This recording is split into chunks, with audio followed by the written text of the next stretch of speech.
another beautiful day here on the farm. We're catching a really early spring. Probably going to pay for it. I bet you we're not done with the snow yet, but man, it's like 60 degrees. Woke up this morning, checked the little classified ads and looked online, and lo and behold, I found the mower that I was looking for a couple weeks ago. This is a Murray 12.5 horsepower flathead with a 40-inch deck. It is one of those wide body LTs. These are kind of known in the community of mud and mowers and stuff like that as a good platform to build off of. So that's exactly what I'm going to do. I bought this thing. It was not running. Cost me about twice what that Troy built that I put online here a few weeks ago did. But not a bad looking mower all in all, you know. I mean, it's definitely got some years on it. Go ahead and do a walk around here. Now I've gone ahead and put slime in the tires so they hold air now. As you can see. First thing you'll notice there, look at that steering wheel's a little crooked.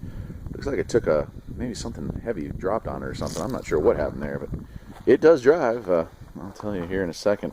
So it actually had some critters living inside of the engine, so I blew all that out. And once I got that out of the way, I put some fresh gas in it, cleaned the spark plug, and wouldn't you know, it actually fired up. The battery actually held the charge too, which is really nice. That's two for two. Usually the first thing you got to do with these is replace the battery, so I'm really stoked that didn't even have to charge this one up. It held a charge, so that's very cool. Walk around here to the back side here and you'll see. So yeah, got some red slime in there, green slime in it, the cheap stuff, the red slime. And it's a 5-speed. I think it's a Peerless. But even the mowing deck works and cuts pretty well. Now, I think it's been modified. Maybe one of y'all can tell me though that it's got the key on right there, but it also has that push button start right here. And I'm not sure if that's factory or not. That's kind of weird. I've never seen a setup like that, but it works. Clutch brake works and everything. Go ahead and tilt it forward here, and you can see headlights are working. Now it's pretty worn. It's a 12.5 horsepower Briggs & Stratton power built, but yeah, it's functional. It is functional. I'll go ahead and fire it up here in a second. You'll see. Just have to have that little O-ring down there fixed. I got to clean that up, wash the deck off. I mean, I literally just picked this thing up this morning, was playing with it, but I did get it running, and that's pretty nice. So yeah, let me go ahead and start it. So instead of just turning the key to start the thing, you turn it to on. See, it looks like it'd have a start, but nothing goes on there, so you have to push that.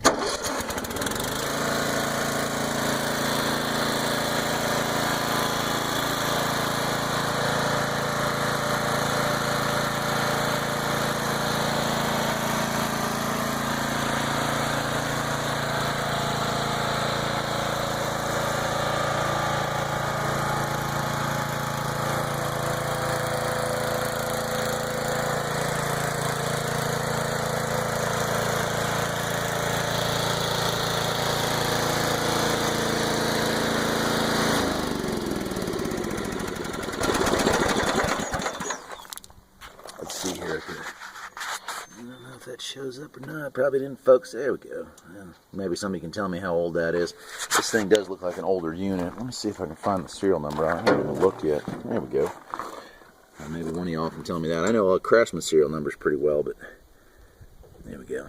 Can't be a 78, so I'm thinking maybe 01. But made in the USA. That's kind of cool, right?